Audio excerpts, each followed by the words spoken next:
ভোক্তা পর্যায়ে কমেছে এলপিজি গ্যাসের দাম। সরকার নির্ধারিত এলপিজির নতুন দাম নির্ধারিত করা হয়েছে ১,৫২৮ টাকা।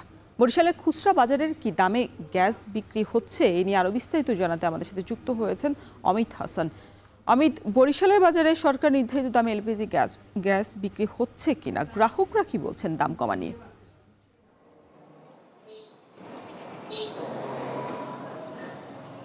রওশন, একটু জানিয়ে রাখি যে গত বৃহস্পতিবারে কিন্তু এই গ্যাসের নতুন দাম নির্ধারণ করা হয়েছে। তবে বরিশালের যে খুচরা দোকানগুলো রয়েছে সেই দোকানগুলোতে, বেশিরভাগ দোকানগুলোতেই আমরা দেখেছি যে বিভিন্ন যে কোম্পানির গ্যাসগুলো রয়েছে সেগুলো নতুন নির্ধারিত দামের গ্যাস এখনো এসে পৌঁছায় না, যার কারণে আগের দামেই কিন্তু তারা বিক্রি করছেন বলে আমাদেরকে জানিয়েছেন। তবে কিছু গ্যাসের যে নতুন নির্ধারিত দাম অনুসারে সেগুলো কিন্তু চলে এসেছে এবং তারা সরকার নির্ধারিত মূল্যেই এখানে গ্যাস বিক্রি করছেন। বিশেষ করে এই যে সান গ্যাস রয়েছে সেটি কিন্তু বরিশালের যিনি ডিলার রয়েছেন কিংবা পাইকারি পর্যায়ের বিক্রেতা রয়েছেন তিনি কিন্তু নতুন যে নির্ধারিত দাম রয়েছে সেই দামই বিক্রি করছেন বলে আমাদেরকে জানিয়েছেন। এবং একটু জানিয়ে রাখি যে নতুন যে দাম নির্ধারণ হয়েছে, সবচেয়ে বেশি ব্যবহৃত ১২ কেজি এলপিজি সিলিন্ডারের দাম এখন গত সময়ে দেখা যাচ্ছে যে ১,৮৮৫ টাকা থেকে এক ধাক্কায় কিন্তু ৩৭৫ টাকা কমিয়ে ১,৫২৮ টাকা নির্ধারণ করা হয়েছে। এবং একটু জানিয়ে রাখি যে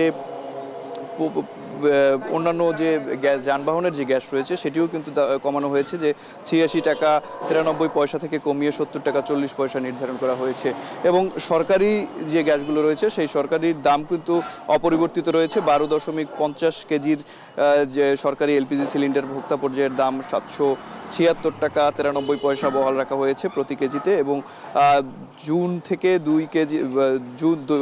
থেকে কিন্তু আসলে ১২ কেজির সিলিন্ডারের যে দাম ৫৫ টাকা কমিয়ে ১,৮৮৫ টাকা করেছিল, সেই সমন্বয়ে কিন্তু দামটি আসলে কমেছে। এবং গত এই চলতি মাসে কিন্তু এই দামটি কমেছে। এবং বরিশালের যারা খুচরা পর্যায়ের বিক্রেতারা রয়েছেন তারা বলছেন যে আসলে দাম যে কমানো হয়েছে কিংবা নতুন দাম নির্ধারণ করা হয়েছে সেই দামের সব কোম্পানির সিলিন্ডার কিন্তু এখনো বরিশালে এসে পৌঁছেনি, যার কারণে তারা কিন্তু দেখা যাচ্ছে ১৬০০, ১৭০০, ১৮৫০ টাকা পর্যন্ত গ্যাসের সিলিন্ডার বিক্রি করছেন। এতে আসলে কিছুটা ভোক্তা পর্যায়ের অসুবিধা হচ্ছে। তবে কিছু যে গ্যাসগুলোর নতুন নির্ধারিত দামের গ্যাসগুলো বরিশালে এসে পৌঁছেছে তারা সরকার নির্ধারিত যে দাম রয়েছে সেই দামেই বিক্রি করছেন। এবং ব্যবসায়ীরা বলছেন যে যদি নতুন যে নির্ধারিত দামের গ্যাসগুলো তাদের হাতে এসে পৌঁছে তাহলে তারা নতুন নির্ধারিত দামেই বিক্রি হবে। যেহেতু তারা আগে কিনে রেখেছে সেই আগের দামই আসলে তাদেরকে বিক্রি করতে তারা বাধ্য হচ্ছে বলে আমাদেরকে জানিয়েছেন। তবে বরিশালে যদি সব কোম্পানির গ্যাসগুলো আসলে সরকার নির্ধারিত দামের গ্যাসগুলো এখানে এসে পৌঁছে তাহলে দামগুলো সরকারের নির্ধারিত দামেই বিক্রি হবে বলে বিক্রেতারা আমাদেরকে জানিয়েছেন। তো বরিশালে এই ছিল আমার কাছে সব শেষ। রওশন। এলপিজি গ্যাসের দাম দর জানাতে আমাদের সাথে বরিশাল থেকে যুক্ত ছিলেন অমিত হাসান।